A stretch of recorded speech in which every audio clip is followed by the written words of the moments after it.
Hi friends, దండాలు.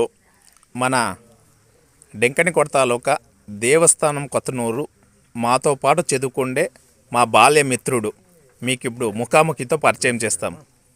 మిత్రమా, దండాలు. దండాలు. మీ పేరు? నా పేరు వివేక్ భరద్వాజ్.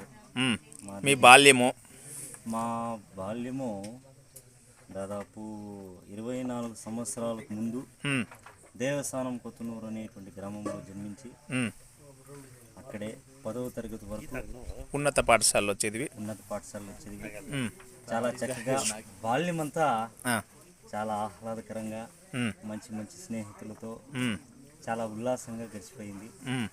ఆ తర్వాత మేము డెంకినికోటలో ఇప్పటికీ ప్రస్తుతం డెంకినికోటలో మేము స్థిరపడి ఉన్నాము. మా యొక్క వృత్తి ఏంటంటే సంగీతము, హార్మోనియం వాయించడం,